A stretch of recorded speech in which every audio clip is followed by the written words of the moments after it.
आज हमें क्या याद करना था कि जो संभाग बने थे तो 1956 में कितने संभाग थे? 1956 में कितने संभाग थे? 7 संभाग थे। तो हमें उनके नाम भी याद होने चाहिए, ठीक है ना। तो अब हम आज पढ़ रहे हैं कि जब हमारा जिला बना, कब बना? 1 नवंबर 1956 में। तो हमारे पास कितने संभाग थे टोटल? 7 संभाग थे। कितने संभाग थे? 7 संभाग थे, ठीक है। तो ये 7 संभाग के नाम याद होने चाहिए। इंदौर, ठीक है, इंदौर और भोपाल को साथ में याद रखेंगे ताकि आसानी से याद रहेगी, ठीक है। और रीवा और ग्वालियर को साथ में याद रखेंगे। इंदौर, भोपाल, रीवा, ग्वालियर। अरे याद हो जाएंगे कि नहीं होंगे? इंदौर, भोपाल, रीवा, ग्वालियर, ठीक है। जबलपुर, बिलासपुर और रायपुर, बिलासपुर और रायपुर, ठीक है। कितना हो गए? 3 तो 5 तो 7 हो गए। अरे बात में तो 3 तो पूर्व वाले रहेंगे, बाकी 4 साथ में याद रखने हैं। कौन कौन से? इंदौर, भोपाल, रीवा, ग्वालियर और जबलपुर, बिलासपुर और रायपुर। अरे क्लियर है? ठीक है। ये बिलासपुर और रायपुर करंट में किधर है? जो छत्तीसगढ़ बना था तो ये उसमें चले गए थे। तो इसमें एक और भी गया था, बस्तर संभाग। कौन सा गया था? बस्तर संभाग, जो थोड़े बाद में बना था, ठीक है ना। वो बना था 1982 में बना था। कब बना था? 1982 में। उसको अभी अपन पढ़ने वाले हैं। तो जब गठन हुआ तो हमारे पास कितने थे? 7। तो यहाँ से क्वेश्चन ये बनता है, अभी इस पीडीएफ में तो नहीं था क्वेश्चन, खैर बाकी ऐसा क्वेश्चन बना सकता है कि मध्य प्रदेश के गठन के समय निम्न में से कौन सा इसका संभाग नहीं था, ठीक है। तो 7 ये थे, इनके अलावा जो भी था वो उस टाइम पे संभाग नहीं था। मान लो ऑप्शन में अपने को उज्जैन मिल जाए तो उज्जैन बाद में बनाया गया, उस टाइम पे हिस्सा नहीं था, याद रहेगा, ठीक है। तो ये 7 थे। या तो इसमें से ऑप्शन आता है कि नहीं था वाला आता है या था वाला आता है, तो दोनों तरीके से अपने को याद रखना है, ठीक है। कौन कौन से हो गए? इंदौर, भोपाल, रीवा, ग्वालियर, जबलपुर, बिलासपुर और रायपुर, ठीक है ना। इनको क्या बार बार पढ़ना है घर पे जाके, तो ऑटोमेटिक ये याद होते हैं। इनको कभी भी ट्रिकें, हर एक की ट्रिकें नहीं बनानी है। मतलब आपको अगर 10 डेटा याद करना है तो 5-4 की ट्रिकें बना लो, बाकी को ऐसे डेली पढ़ पढ़ के याद करो, ठीक है ना। चलो याद हो जाएगा इसमें, ठीक है। अब क्या हुआ था कि 7 संभाग तो ये थे। उसके बाद में बना 1973 में एक बना, 1973 में बना, फिर एक बना 1975 में, फिर एक बना 1980 में और फिर एक बना 1982 में, ठीक है। 80, 81 याद रखते इसमें। तो कब कब बने नए संभाग? बताओ। 73, 75, 80, 82। 73, 75, 80, 82 याद रहेगा, ठीक है। तो पहले तो सन साथ में याद रखने, 73, 75, 80, 82 याद हो जाएंगे, ठीक है। तो अभी तो 4 ही दिख रहे हैं, ठीक है। तो हुआ क्या था कि ये जो 80, 81 है, इसमें 2 संभाग साथ में बने थे। कितने संभाग साथ में बने थे? 2 संभाग। और जो 2 सबसे छोटे वही वाले, जो 2 सबसे छोटे कौन कौन से हैं? चंबल और एक और कौन सा है? होशंगाबाद, होशंगाबाद। इसी को नर्मदापुरम बोलते हैं, ठीक है ना। तो चंबल और होशंगाबाद कब बने थे ये? हाँ, जिसमें 2 सन वाला है, तो 2 सन में 2 वाले बन गए, ठीक है। तो ऑप्शन में 80 मिले तो 80 लगाना है, 81 मिले तो 81 लगाना है, और अगर 80, 81 साथ में लिखा हुआ मिले तो ये लगाना है, ठीक है। चलो 73 में बना हमारा उज्जैन। कौन सा बना? उज्जैन। फिर 75 में बना सागर, और 82 में बना बस्तर। 82 में कौन सा बना? बस्तर। अरे आई बात समझ में। तो टोटल कितने संभाग हो गए? 7 के बाद 8, 9, 10, 11 और 12, ठीक है। तो अगर कोई भी सन देके आपको पूछेगा कि छत्तीसगढ़ अलग होने से पहले हमारे पास कितने संभाग थे टोटल, तो 12 संभाग थे। कितने संभाग थे? 12। और जब छत्तीसगढ़ अलग हुआ तो 3 उसमें चले गए, ठीक है। 3 उसमें चले गए तो हमारे पास कितने बचे? 9 संभाग बचे। और जब पुनर्गठन हुआ था तब कितने थे? 7 थे। अरे बात समझ में। तो 7 नाम और में याद रहेंगे, उनके सन अपने को पढ़ने की जरूरत नहीं है, ठीक है, कि वो कब बना, क्या हुआ, उनसे अपने को कोई लेना देना नहीं है। हमें पढ़ना है 1956 के बाद क्या हुआ और कौन कौन से बने हैं। तो उनके केवल नाम याद रखना, उनके सन नहीं याद रखना है। याद क्या रखना है कि कब कौन सा बना था। तो 73 में कौन बना? उज्जैन। 75 में कौन बना? सागर।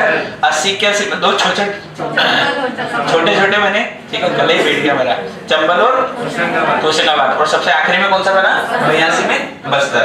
तो हुआ क्या? फिर पुनर्गठन हुआ, और कब हुआ? 1 नवंबर 2000। तो 2000 में क्या हुआ, एमपी के पास तो रह गए 9 संभाग। एमपी के पास कितने संभाग रह गए? 9। और छत्तीसगढ़ के पास कितने चले गए? 3 संभाग। कितने संभाग चले गए? 3। आप बताओ, अभी जो संभाग मैंने याद कराए थे उसमें कौन से 3 नाम नहीं थे? तो एक तो रायपुर नहीं था, एक बिलासपुर नहीं था, और एक बस्तर नहीं था। तो ये 3 संभाग कहाँ चले गए थे? छत्तीसगढ़ में चले गए थे। कब चले गए थे? जब छत्तीसगढ़ बना। अरे बात समझ में? तो नवनिर्मित छत्तीसगढ़ में 3 संभाग ही थे। कितने संभाग थे? अरे याद रह जाएगा, कोई दिक्कत तो नहीं है? ठीक है, तो हमें ये चीजें याद रखनी है संभाग से रिलेटेड। क्या क्या याद रखनी है? कि एक तो 7 संभाग जब हमारा बना था तब कौन कौन से थे, ठीक है, तो 7 याद रह जाएंगे।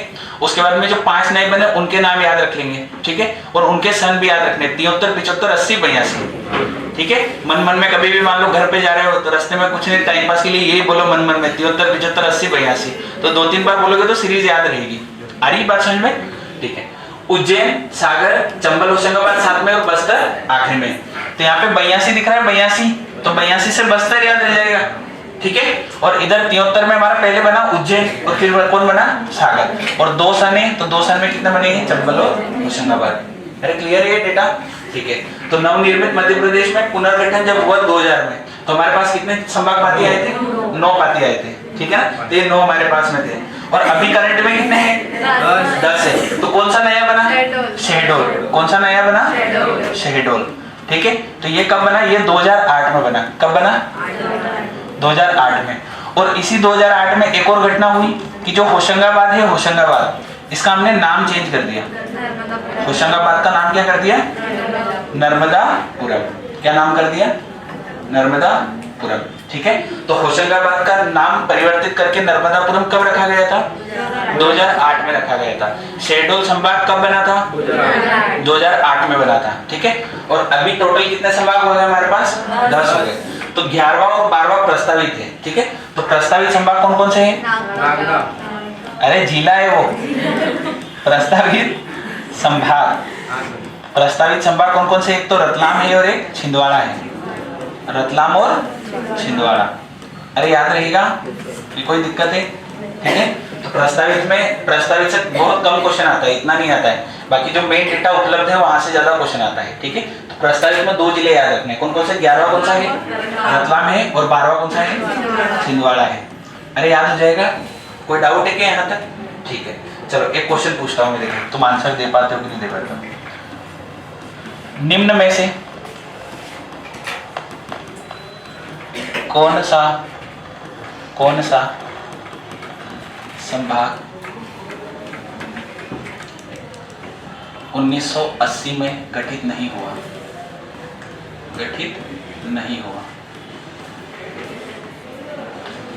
ठीक है। ऑप्शन ए है चंबल, ऑप्शन बी है होशंगाबाद, ठीक है। ऑप्शन सी है शहडोल, और ऑप्शन डी है नॉन ऑफ दिस, शहडोल, ठीक है। तो इसी टाइप के प्रश्न पूछे जाते हैं परीक्षा में भी। अरे आई बात समझ में? हमें अगर डेटा याद रहता है ना तो हम कैसे भी तोड़ मड़ोड़ के उत्तर दे ही सकते हैं। अगर डेटा याद नहीं है तो कुछ भी आंसर नहीं दे पाते हैं। आ रही बात समझ में? तो डेटा जितना ज्यादा हो सकता है उतना ज्यादा याद रखने की कोशिश करना है। और कभी भी उठपटांग याद करोगे तो याद नहीं होगा, सिस्टमेटिक याद करोगे तो याद होगा, ठीक है। तो शुरुआत से याद रखना है कि शुरुआत में क्या स्थिति थी? 7 थे, 7 के नाम याद कर लिए। फिर 5 कब बने तो उनके नाम याद कर लिए, और कब बने वो सन याद कर लिया, ठीक है। उसके बाद में 2000 में अलग हो गए, तो 2000 में हमारे पास कितने रह गए? 9। सामने वाले के पास कितने चले गए? 3। तो जो 3 उसके पास गए वो भी याद कर लेना है, ठीक है। फिर 2008 में बना शहडोल, और 2008 में एक और घटना क्या हो गई? होशंगाबाद बना। आ रही बात समझ में? ठीक है। 7 फरवरी 2022 में होशंगाबाद जिले का नाम बदलकर नर्मदापुरम रख दिया गया, पर होशंगाबाद संभाग का नाम नर्मदापुरम 2008 में रखा गया था, ठीक है। तो मैं जस्ट यही प्रश्न आपको लिखाने वाला था, ठीक है। मैं आपको प्रश्न निकालने वाला था कि होशंगाबाद जिले का नाम, होशंगाबाद जिले का नाम नर्मदापुरम कब रखा गया? नर्मदापुरम कब किया गया? 2022, ठीक है। अगर यहाँ पे ऑप्शन आए तो भावुक होके 2008 नहीं लगाना है। क्या नहीं करना है? 2008 नहीं लगाना है। इसका सही उत्तर होगा 2022 होगा। अरे आई बात समझ में कि नहीं आई? ठीक है, ये नॉन ऑफ दिस लिख दिया मैंने यहाँ पे। ठीक है, तो एग्जैक्ट डेट भी याद रखेंगे। क्या डेट थी? 7 फरवरी 2022। ये कुछ कंफ्यूजन वाले पॉइंट होते हैं जहाँ से प्रश्न बनने की संभावना ज्यादा होती है। ठीक है, तो अगर आपसे पूछा जाएगा होशंगाबाद संभाग का नाम कब बदला गया था, तो बदला गया था 2008 में। पर आपसे पूछा जाएगा होशंगाबाद जिले का नाम कब बदला गया था, तो बदला गया 2022 में। और कौन सी डेट को बदला गया? 7 फरवरी 2022 को। याद रहेगा, कोई दिक्कत तो नहीं है? ठीक है, एक और ऐसे ही प्रश्न है। ठीक है, अच्छा आप बताओ डिंडोरी कौन से अभी संभाग, कौन सा संभाग में आता है? डिंडोरी जिला जबलपुर संभाग में आता है। ठीक है, तो ये क्या था, जो क्वेश्चन नहीं लिख रहा हूँ, चलो पॉइंट ही लिख रहा हूँ। ये क्या था, जब 2012 था, 2012 के बाद जबलपुर हुआ। 2012 के बाद क्या हो गया? जबलपुर का हिस्सा हो गया। कौन? डिंडोरी। इससे पहले किसका हिस्सा हुआ करता था? तो इससे पहले शहडोल का हिस्सा हुआ करता था। किसका? शहडोल। अरे आई बात समझ में? 2012 से पहले जो डिंडोरी वाला जिला है वो किस संभाग के अंतर्गत आता था? तो शहडोल के। और अभी किसके अंतर्गत आता है? जबलपुर। आ रही है बात समझ में? तो अगर आपसे पूछा जाएगा पुनर्गठन के समय डिंडोरी किस संभाग का हिस्सा था, तो आंसर क्या होगा? शहडोल होगा। क्या होगा? शहडोल। ऐसे ही घुमा फिरा के पूछा जाता है क्वेश्चन। आ रही है बात समझ में? तो घुमाना फिराना कुछ नहीं होता है, अपने को अगर सारा डेटा याद है तो कोई दिक्कत नहीं आएगी। 2012 के बाद अभी किस में आता है? जबलपुर में आता है। तो पहले किस में आता था? शहडोल में आता था। बस इतनी बात अपने को याद रखनी है। 2008 में जब भी बना है, मैं आपको एक एग्जांपल बता रहा हूँ कि जैसे मान लो 2008 से 2012 के बीच में किसका हिस्सा था? ये शहडोल संभाग बनाना, तो उसमें किसको रख दिया था? डिंडोरी को रख दिया था। फिर 2012 के बाद क्या करा? वापस से जबलपुर में बदल दिया। मैं एक पैटर्न बता रहा हूँ क्वेश्चन पूछने का। आ रही बात समझ में कि क्वेश्चन ऐसे पूछा जाता है? समझ में आया कि नहीं आया? मान लो सन देके आपको पूछ लिया कि वर्ष 2010 के समय डिंडोरी किस संभाग के अंतर्गत आता था, तो आंसर क्या होगा? शहडोल। वर्ष 2015 में जबलपुर, या वर्ष 2000 के पहले या वर्ष 2012 के बाद, ये प्रश्न बन सकता है। याद रहेगा, कोई दिक्कत तो नहीं है? तो संभाग से रिलेटेड सारे प्रश्न आप बना सकते हो। बना लोगे? ठीक है, चलो मैं ओरल पूछ दूं एक दो क्वेश्चन। 1975 में कौन सा संभाग बना? सागर। वर्ष 1 नवंबर 1956 में मध्य प्रदेश में कितने संभाग थे? 7। 1 नवंबर 2000 को 9 संभाग थे। ठीक है, और उस टाइम पे कितने संभाग छत्तीसगढ़ में चले गए? 3। कौन कौन से? बिलासपुर, रायपुर और बस्तर। ठीक है, और 1982 में कौन सा बना था? बस्तर बना था। याद हो जाएगा?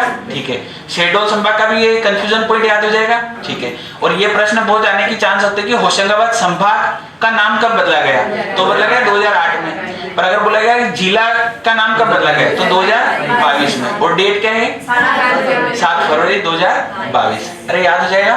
ठीक है, अब ये मान लो कि ऐसे तो नहीं बदल जाता है सर, वो 7 एक और बता दो ना। इंदौर, भोपाल, ग्वालियर, रीवा, ये 7 याद रखो।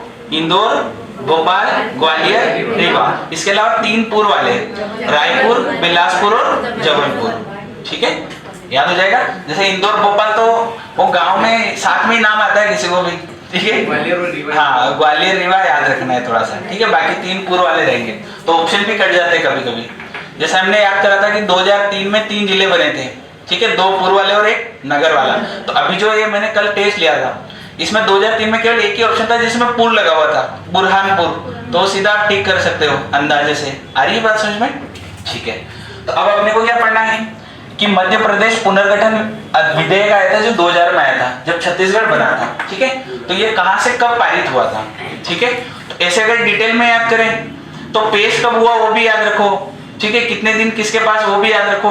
पर इतना डीप से क्वेश्चन नहीं आता है, सीधा सीधा आता है कहां से कब पारित हुआ था। ठीक है, तो वो अपने को डेट से याद रखनी है।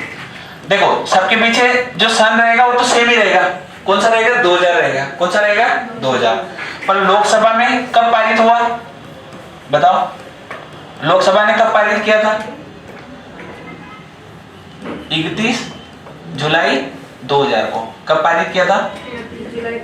भाई छत्तीसगढ़ मान लो अलग राज्य बनाना है तो अपने को पहले साधारण विधेयक के थ्रू पे, पर वहां पे पास तो करवाना पड़ेगा ना उनसे।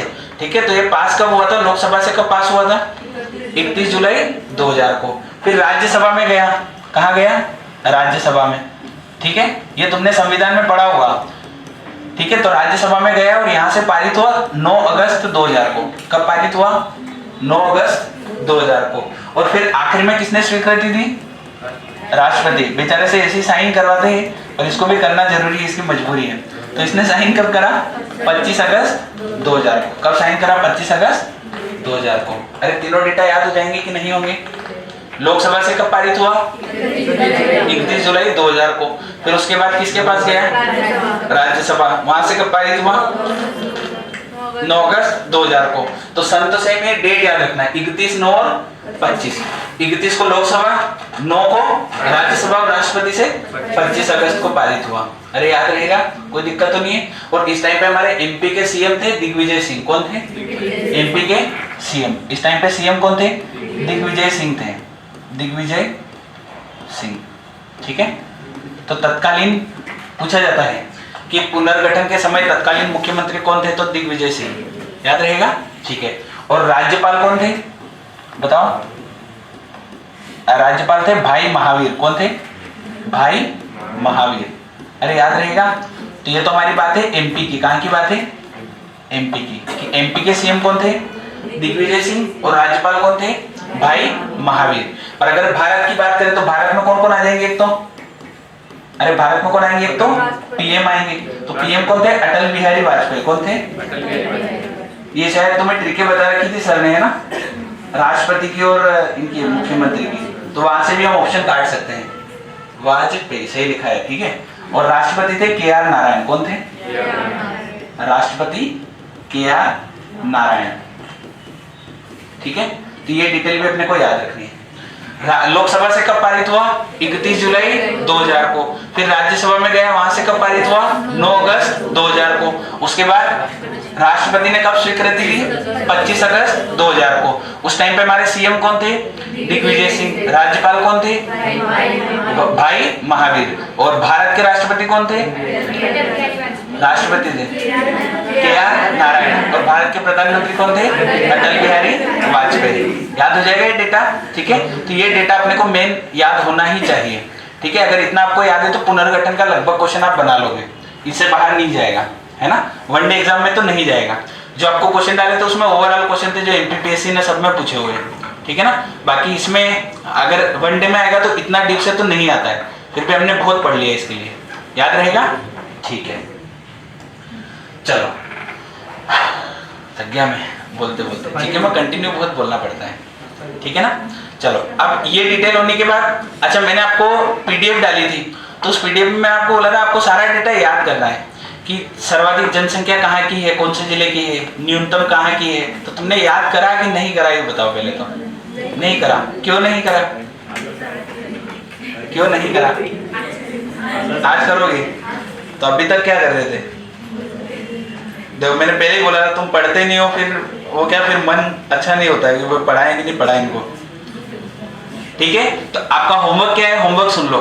आपको होमवर्क में क्या करके लाना है घर से, कि आपको जिले वाला डेटा याद करके लाना है। कौन से वाला, कि सबसे ज्यादा जनसंख्या कहाँ की है, इंदौर की है। सबसे कम कहाँ की है, निवाड़ी की है। अरे ग्रुप में ही तो डाल रखा है सारा डेटा, कहाँ डालूंगा मैं, थोड़ी बोल रहा मेरे घर से किताब लाके याद करो, ग्रुप में डाला हुआ है, ठीक है।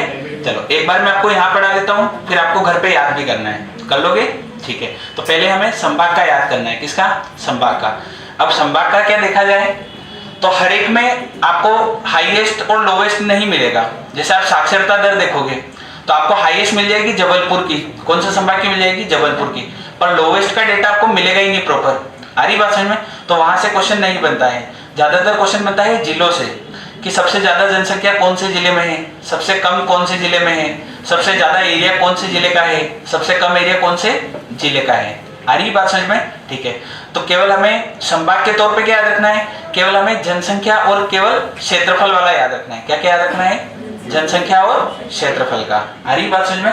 तो आप बताओ पहले हम याद करें संभाग का, किसका याद कर रहे हैं, संभाग का, ठीक है। संभाग में सबसे जनसंख्या सबसे ज्यादा किसकी है, इंदौर की, सबसे ज्यादा इंदौर की है। कौन सा संभाग की है? इंदौर की, ठीक है। और सबसे कम किसकी है? अरे वो जिला है, फिर कंफ्यूज हो जाते हो।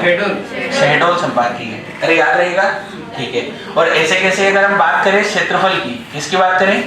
क्षेत्रफल की, ठीक है। तो सबसे ज्यादा किसकी है? ये यहाँ पे लिख देता हूँ, ये ज्यादा है और ये कम है। और ये क्षेत्रफल में ये ज्यादा है और ये कम है। तो सबसे ज्यादा जबलपुर की है। किसका है? जबलपुर का। और सबसे कम तो शहडोल का ही है। किसका है? शहडोल का, ठीक है। तो संभाग के मामले में जनसंख्या और क्षेत्रफल में सबसे लो वाला तो कॉमन है। कौन है?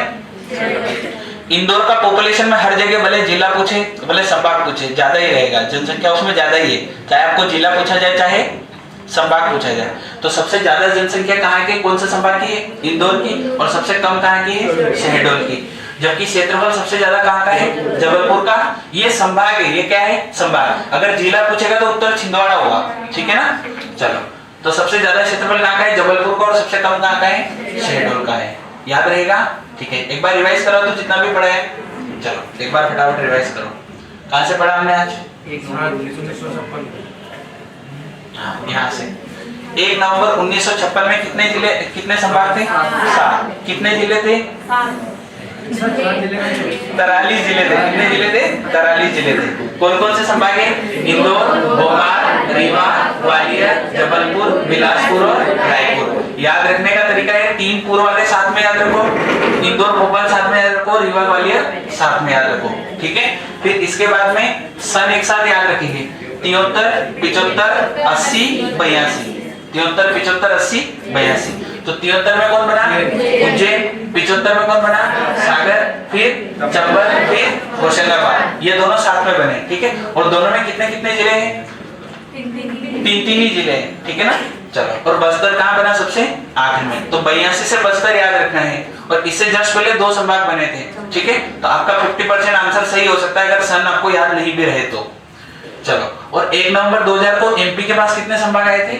9। जबकि छत्तीसगढ़ के पास कितने गए थे? 3 संभाग गए थे। कौन कौन से?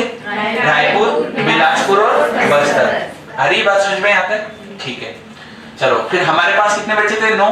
पर करंट में कितने हैं? 10 है। तो 10वां कौन बना? शहडोल बना। कब बना? 2008 में। और 2008 में एक और घटना हुई कि होशंगाबाद का नाम क्या रख दिया आपने? पर ये संभाग की बात है। किसकी बात है? संभाग की। अगर हमसे जिला पूछा जाएगा कि होशंगाबाद जिले का नाम कब बदला गया, तो उत्तर होगा 2022। और डेट क्या है? 7 फरवरी। प्रस्तावित संभाग कौन कौन से है?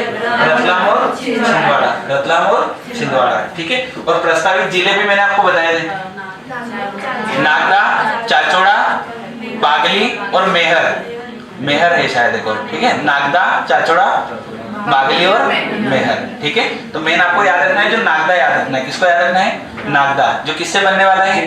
उज्जैन से। और चाचौड़ा बनने वाला है गुना से, ठीक है ना। मेहर बनने वाला है शायद सतना से। और एक और बागली है देवास से, ठीक है। बाकी इतना नहीं याद रखना, आपको 2 याद रखने हैं, नागदा और चाचौड़ा, ठीक है। सेम इसमें भी कितने याद रखने हैं? 2। रतलाम कौन सा है? 11 और 12वां कौन सा बनने का है? छिंदवाड़ा, ठीक है। इसके बाद ये क्वेश्चन था कि 1980 में गठित नहीं हुआ, तो कौन सा नहीं हुआ था? शहडोल। और एक और क्वेश्चन था, ये इसका आंसर क्या है? 2022, ठीक है। चलो, और 2012 में क्या हुआ? 2012 से पहले की बात करेंगे, ठीक है। तो 4 साल तक जो था वो डिंडोरी किसके कब्जे में था? शहडोल वाले में। और उसके बाद किसको, किसके मिस कर दिया उन्होंने? जबलपुर वाले में। आ रही है बात समझ में? ठीक है। अब ये लोकसभा, ये जब अपना पुनर्गठन हुआ 2000 में, ठीक है, तो कब कहाँ कौन सा बिल पास हुआ? तो लोकसभा ने पारित किया, कब किया? 31 जुलाई 2000 को। राज्यसभा ने क्या किया, कब किया? 9 अगस्त। और राष्ट्रपति ने कब किया? 25 अगस्त, ठीक है। तो उस टाइम पे हमारे मुख्यमंत्री कौन थे? दिग्विजय सिंह। और राज्यपाल कौन थे? भाई महावीर, ठीक है। भारत में अगर पूरे ओवरऑल की बात करें तो राष्ट्रपति नारायण थे और पीएम थे कौन? अटल बिहारी वाजपेयी, ठीक है। अगर जैसे हम पीएससी की तैयारी करते हैं तो हमें इसको थोड़ा और डीप में पढ़ना पड़ता है। डीप में पढ़ना पड़ता है कि जो मेंस की तैयारी करते हैं ना, उनके सामने ये क्वेश्चन नहीं आता है कि ये कब बना, क्या हुआ। उनके सामने आता है कि यह क्यों बनाया गया, कारण पूछा जाता है कि छत्तीसगढ़ बनाने के पीछे क्या कारण था। तो ये आप देखो एक तरह से कि 2000 में उन्होंने जिला बना दिया और 1998 करा, तो 1998 में डायरेक्ट 16 जिले बन गए। कितने जिले बन गए? 16 जिले बन गए। और 2 साल बाद ही तुरंत क्या कर दिया? अलग कर दिया। तो पहले से उनकी रणनीति होती है कि अपने को जिला बनाना है। क्या करना है? जिला बनाना है। तो जो इसमें क्या है कि जो इन सीटों के ऊपर चलती है चीजें, आ रही बात समझ में? तो ये अटल बिहारी वाजपेयी को कैसे न कैसे करना ही था, 100% करना था कि इनको अलग करके ही रखना है। ठीक है, तो इसलिए छत्तीसगढ़ का पहले ही तैयारी थी कि ये बनेगा ही बनेगा। ठीक है, और ये भी प्रश्न पूछा जाता है उसमें तो कि लाभ क्या होते हैं और हानियां क्या होती है। जो नए राज्य बनने से लाभ क्या होता है और हानियां क्या होती है, ज्यादा लाभ होता है कि ज्यादा हानि होती है, ये भी प्रश्न पूछते हैं। पर ये अपने काम का रिलेटेड नहीं है। ठीक है, और इतना डेटा मेरा पूछेगा भी नहीं कभी। ठीक है, कोई पीएससी तो नहीं कर रहे ना तुम में से? ठीक है, करो तो फिर वो प्रश्न तुम्हें खुद से सेल्फ लिखने पड़ेंगे, है ना। संभाग की बात करेंगे तो जनसंख्या ज्यादा किसकी है? इंदौर की, और कम किसकी है? शहडोल की। क्षेत्रफल की बात करें तो ज्यादा किसका है? जबलपुर। कम किसका है? शहडोल का। ठीक है, तो यहीं पे एक और बात याद रखेंगे कि ये जो जबलपुर है ये साक्षरता में भी आगे है। किसमें? साक्षरता दर, मतलब यहाँ के लोग ज्यादा पढ़े लिखे हैं। तो अगर आपसे पूछा जाएगा कि सर्वाधिक साक्षरता दर वाला संभाग कौन सा है, तो आपका उत्तर क्या होगा? जबलपुर। अरे याद रहेगा। ठीक है, न्यूनतम साक्षरता दर नहीं पूछी जाएगी। पूछो क्यों? क्योंकि उसका कारण है कि उसका डेटा अवेलेबल ही नहीं है। ठीक है, वो फिर आपको क्या करना पड़ेगा? हर एक जिले का निकालना पड़ेगा। जैसे मान लो इंदौर निकाल रहे हो तो इंदौर के 8 जिले निकालो, उनका औसत निकालो। फिर आप क्या करो? शहडोल के औसत निकालो और सबके औसत को कंपेयर करो, कम किसका आ रहा है। तो इतना क्वेश्चन नहीं पूछेगा आपसे, सीधा सीधा पूछेगा ज्यादा किसकी है तो किसकी है? जबलपुर की है। ठीक है, आप अगर नेट पे या बुक में कहीं पे भी सर्च करोगे तो आपको सीधा सीधा कम में जिला वाला ही दिखाएगा। कौन सा डेटा दिखाएगा? हमेशा जिला वाला। मैंने भी सर्च करा, मिला ही नहीं। अब मिला ही नहीं तो मैं पढ़ ही नहीं सकता उस चीज को। आ रही बात समझ में? आता है? कोई डाउट तो नहीं है? ठीक है, अब आपका होमवर्क मैंने क्या दिया आपको? बोलो, होमवर्क क्या दिया है? जिले वाला डेटा याद करना है। अब याद क्या क्या करना है वो सुन लो। एक तो आपको जनसंख्या वाला याद करना है। कौन सा याद करना है? जनसंख्या। ठीक है, तो जनसंख्या ज्यादा कौन से जिले की है? इंदौर की है। कौन से जिले की है? इंदौर की है। और कम कौन से जिले की है? संभाग है वो निवाड़ी की। इसके निवाड़ी की। अरे याद रहेगा। ठीक है, अब आपको याद करना है एक और क्षेत्रफल। क्या याद करना है? क्षेत्रफल। ठीक है, तो ज्यादा किसका है? छिंदवाड़ा का है। किसका है? छिंदवाड़ा। और कम किसका है? तो इसमें भी सेम निवाड़ी है। कौन है? निवाड़ी। अरे याद रहेगा। ठीक है, तो ये दो डेटा मैंने आपको बता दिए। अब आपको घर के लिए क्या क्या है वो सुनो। आपको जनसंख्या वृद्धि वाला ज्ञात करके लाना है। जनसंख्या वृद्धि दर। ठीक है, तो ये ज्यादा किसकी है और ये कम किसकी है। एक तो होमवर्क आपका ये है। दूसरा होमवर्क ये है कि जनसंख्या घनत्व वाला याद करके लाना है। कौन सा? जनसंख्या घनत्व। घनत्व समझते हो कि ज्यादा किसका है और कम किसका है। घनत्व मतलब ये है कि प्रति वर्ग किलोमीटर में कितने लोग रह रहे हैं। ठीक है, तो ज्यादा तो भोपाल का है। वैसे तो किसका है? भोपाल का है। पर ये डेटा जब आप कॉपी में खुद से लिखोगे ना तो आपको जल्दी याद हो जाएगा। आ रही बात समझ में? मैं तो लिखाने में भी लिखा दूंगा पर आपको उतना इफेक्टिव याद नहीं होगा। ठीक है, तो कौन कौन से याद करके लाओगे? अब तो आप लोग जनसंख्या वृद्धि दर वाला और एक जनसंख्या घनत्व वाला। इसके अलावा लिंगानुपात वाला याद करके लाओगे। लिंगानुपात। ठीक है, कि ज्यादा कहाँ का है और कम कहाँ का है। ज्यादा कहाँ का है? बालाघाट का है। और कम कहाँ का है? भिंड का है। ठीक है, मतलब जहाँ कम पढ़े लिखे लोग हैं ना वहां का बिल्कुल एवरेज में चल रहा है काम। ठीक है, लिंगानुपात मतलब 1000 पुरुषों पे कितनी महिलाएं हैं। ठीक है, तो यहाँ बालाघाट में तो ऊपर है 1000 पुरुषों पे 1021 महिलाएं हैं। मतलब 2-5 क्या है, डबल शादी भी कर ले तो चल जाएगा काम। पर अपने इधर कम है। अपने इधर जैसे अगर कम देखा जाए तो सबसे कम है भिंड का। उसका शायद 837 के आसपास ही है। आ रही है बात समझ में? ठीक है, तो एक तो ये वाला और एक साक्षरता वाला याद करके लाओगे। करके ले आओगे इतना तो कि नहीं ला पाओगे कि ज्यादा किसका है और कम किसका है। 4 ही डेटा याद करने कौन कौन से? जनसंख्या दर, घनत्व, लिंगानुपात और साक्षरता दर। ठीक है, जनसंख्या वृद्धि दर और जनसंख्या में फर्क है। जनसंख्या वृद्धि दर का मतलब है कि हर साल कितने लोग बढ़ रहे हैं। ठीक है, तो जो बढ़ने वाला रेशियो है ना वो हालांकि है तो इंदौर में ही है पर फर्क अपने को पता होना चाहिए कि जनसंख्या में और जनसंख्या वृद्धि में क्या फर्क है।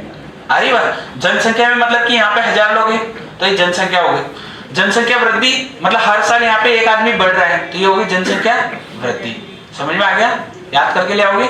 ठीक है, तो 4 डेटा तो मैंने आपको याद करा दिए। 2 तो कौन से याद करवाए? संभाग वाले। ज्यादा क्षेत्रफल कौन से संभाग का है? जबलपुर। और कम कहाँ का है? शहडोल। जनसंख्या कहाँ की ज्यादा है? इंदौर। और कम कहाँ की है? शहडोल की। ये संभाग का डेटा इतना ही काफी है। अब जिले पे आएंगे तो ज्यादा जनसंख्या कौन से जिले की है? इंदौर। कम कौन से की है? निवाड़ी। क्षेत्रफल में भी कम कौन है? निवाड़ी। लेकिन ज्यादा कौन है? छिंदवाड़ा। ठीक है, उसका छिंदवाड़ा का क्षेत्रफल है लगभग 11,000 किलोमीटर। कितना है? जबकि इसका निवाड़ी का है लगभग 1300 किलोमीटर। कितना है? इतना फर्क है, सोचो। ठीक है, वो बेचारा इतना सा है, छिंदवाड़ा इतना है। ठीक है, वो शेर है ना, ये बेचारा बकरी वकरी है कुछ। ठीक है, तो ये याद करके लाने, करके ले आओगे। जनसंख्या वृद्धि दर, जनसंख्या घनत्व, साक्षरता दर और लिंगानुपात वाला। तो लिंगानुपात वाला मैंने आपको बता ही दिया। ज्यादा कहाँ का है? बालाघाट। और कम कहाँ का है? भिंड का है। ठीक है, तो बचा है तो 3 ही होमवर्क है आपके पास में। कितना? 3 करके ले आओगे ना? अरे हाँ तो भरो। हाँ ठीक है, चलो अब हम नया टॉपिक स्टार्ट करेंगे। ठीक है, तो हल्का फुल्का आज मैं आपको पढ़ाऊंगा, फिर डिटेल में अपन कल से पढ़ेंगे। ठीक है, तो अब अपन आ जाएंगे भूगोल पे। कहाँ आ जाएंगे? भूगोल। ठीक है, एमपी की ज्योग्राफी क्या है वो पढ़ेंगे। ठीक है, तो भारत की तुमने पढ़ ली है, अब एमपी की पढ़ना है। ठीक है, तो इसमें भी वही पठार पर्वत सारे वही चीजें पढ़नी है। ठीक है ना, तो कल हम जो पढ़ेंगे वो पठार पढ़ेंगे। क्या पढ़ेंगे? पठार। ठीक है, भाई हमारे मालवा का पठार क्या है, यहाँ की क्या खासियत है। ठीक है, मध्य भारत का पठार क्या है। ठीक है, तो मैं आपको केवल आज हल्का फुल्का मैप बता रहा हूँ कि मैप में कहाँ क्या है, कौन से पठार को क्या नाम दिया गया है। ठीक है, बाकी इनको कल अपन डिटेल से पढ़ेंगे। ठीक है ना, चलो अब मैप मेरे से डाउनलोड हो जाए तो अच्छी बात है। एमपी पठार मैप इंग्लिश में बोलते हैं प्लेट्यू, प्लेट्यू बोलते हैं ना।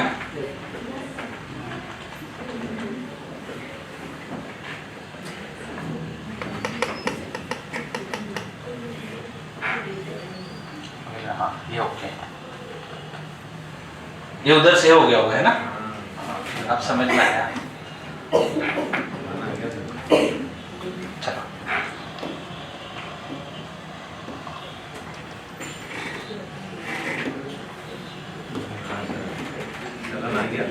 अरे सीख गया मैं। अब देखो तुम, अब तो फोड़ देंगे इसको। चलो हल्का फुल्का आज याद कर रहे हैं है ना। देखो ये मैंने आपको बताया था कि हम कौन से जिले के कौन से पठार के अंतर्गत आते थे? मध्य भारत। तो ये यहाँ तक का ये मध्य भारत है। कौन सा वाला?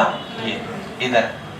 ठीक है ना, और ये इधर से आधा हिस्सा जो है ऊपर वाला तो मध्य भारत में चला गया, और ये जो आधा हिस्सा है ये कहाँ तक है? बुंदेलखंड में। ये वाला, ये पूरा कौन सा हिस्सा है? बुंदेलखंड वाला है। इसमें दिख रहा है ना आपको लिखा हुआ, ये मध्य भारत है और ये बुंदेलखंड का पठार है। इधर है जो रीवा वगैरह है, तो ये रीवा पन्ना का पठार है। कौन सा पठार है? रीवा पन्ना का। ठीक है, ये वाला बघेलखंड वाला पठार हो गया। कौन सा वाला हो गया? बघेलखंड। ये आधा तो ये इतना ही है बस, है ना, बघेलखंड। अगर मैं आपसे पूछूं एक प्रश्न तो यहीं से क्लियर होता है कि मध्य प्रदेश का सबसे पूर्वी पठार कौन सा है? बघेलखंड का पठार। याद रहेगा। ठीक है, और जहां से नर्मदा नदी जा रही है, ठीक है, तो ये पूरा क्षेत्र कौन सा हो गया? नर्मदा घाटी। हाँ, नर्मदा सोन घाटी एक ही बात है, नर्मदा घाटी याद रख लेना। ठीक है, और ये जो बड़ा हिस्सा है इंदौर वाला, ठीक है ना, ये कौन सा है? मालवा का पठार है। ठीक है, ये अरावली पर्वत हल्का फुल्का अपने किधर है, बाकी राजस्थान उधर चला गया। ठीक है, उससे अपने को इतना लेना देना नहीं। और ये जो सबसे नीचे है ये कौन सी श्रेणी है? सतपुड़ा मेकाल श्रेणी। इसको क्या बोलते हैं? सतपुड़ा मेकाल श्रेणी। सतपुड़ा मेकाल श्रेणी। ठीक है, चलो तो अपने को मेन हल्का फुल्का तो ये आइडिया होना चाहिए। सबसे इधर कौन सा है? मध्य भारत का। फिर इसके पास में बुंदेलखंड, इसके इधर कौन सा आ गया? रीवा पन्ना का, इसके इधर बुंदेलखंड, यहाँ पे सतपुड़ा मेकल श्रेणी, और इसके ऊपर नर्मदा घाटी, और ये अपना मालवा का पठार। तो अगर नीमच पूछा जाएगा तो नीमच कौन से क्षेत्र में आता है? मध्य भारत के पठार में आता है। अब आप इसको समझो कि ये क्या है कि हमने बनाया नहीं है, ये किसी सरकार ने नहीं बनाया, ये प्राकृतिक है। ये क्या है? प्राकृतिक। तो हम इसको बोलते हैं कि मध्य प्रदेश का ये प्राकृतिक विभाजन है। कैसा विभाजन है? प्राकृतिक। अब आप ये खुद सोचो कि मैं इसको बोलूं कि भाई ये फिक्स यहीं तक ही होगा, ऐसा जरूरी नहीं है, ये घटता बढ़ता भी रहता है। ठीक है, तो पठार होता क्या है कि जैसे मान लो ये अपनी धरती है, ठीक है, ये ऐसी इक्वल में है। कैसी है? ये बिल्कुल इक्वल में है। अब क्या होगा, कोई एक पार्ट मान लो ये नीचे चला गया, ये नीचे चला गया, तो ये दोनों ऐसे ऊपर दिखेंगे कि नहीं दिखेंगे? दिखेंगे, ठीक है। ये कुछ ऐसा दिखेगा, ये ऐसा दिखेगा। आ रही बात समझ में? तो ये जो दोनों बन गए ना, ये वाला और ये वाला, ये पठार है। ये क्या है? पठार है। या तो एक तरीका ये हो सकता है, या दूसरे तरीके से हम क्या बोल सकते हैं, ठीक है। या तो क्या होगा, ये तो ऊपर ही रहेगा और ये दोनों नीचे चले जाएंगे। कौन कौन? ये वाला और ये वाला, ठीक है। तो पठार ऊपर से कैसा होता है? प्लेन होता है। कैसा होता है? प्लेन होता है। आ रही बात समझ?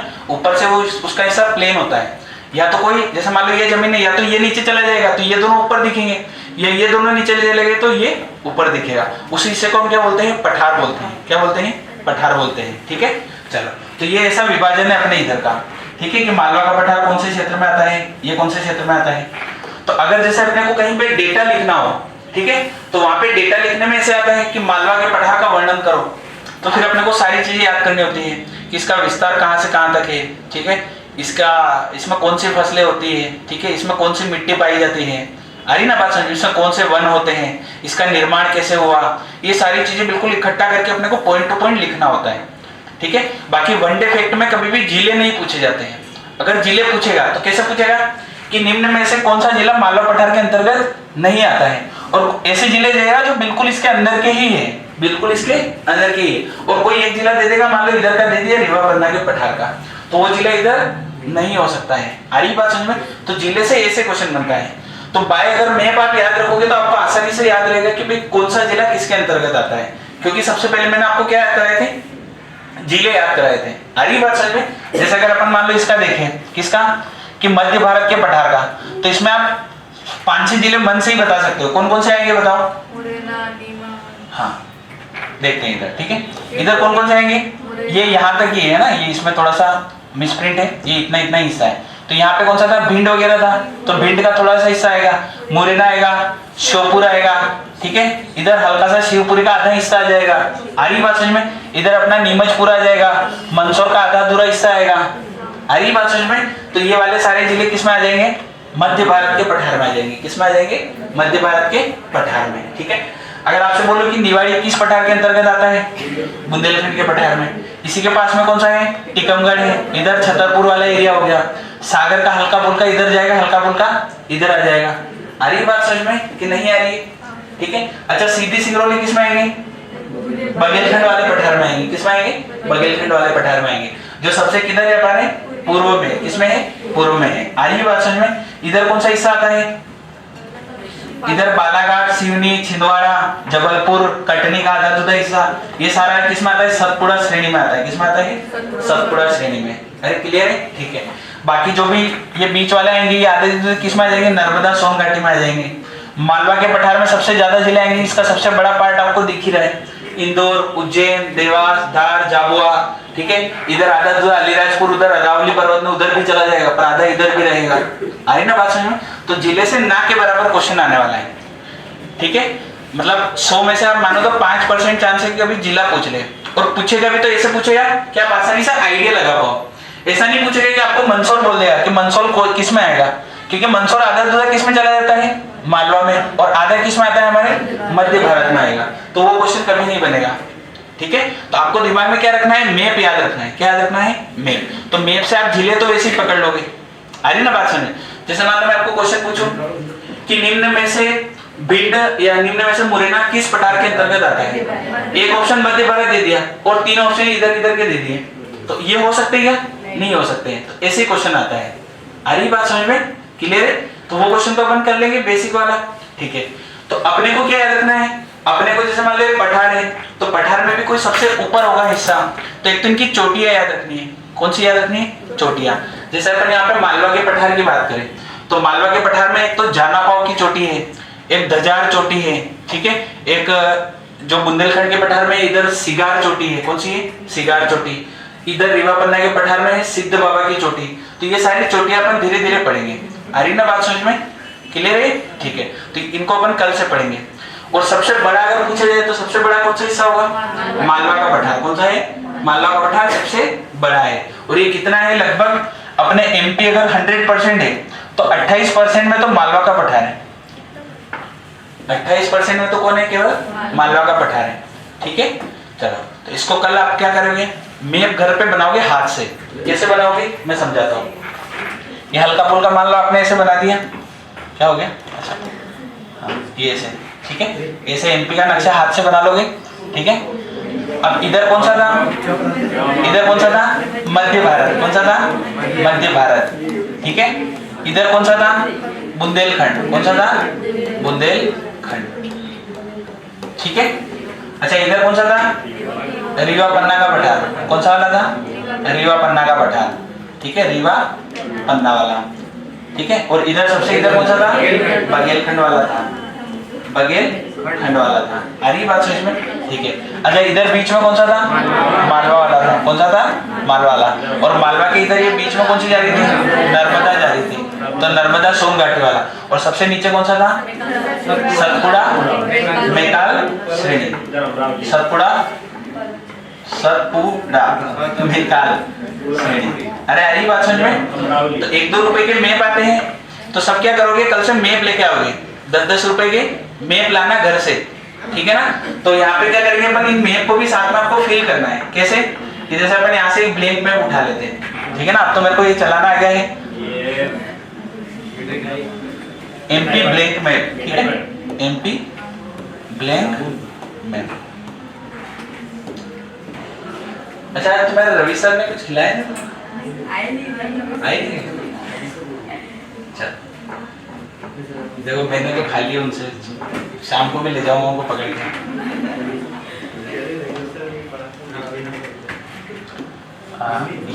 ठीक है। अब इसमें अपन थोड़ा सा सिस्टम, बहुत छोटा है क्या? चलो है ना, अब आराम से इसको भरते हैं, ठीक है। आप भी बताओगे सारी चीजें, है ना? कैसे ही रहेगा क्या?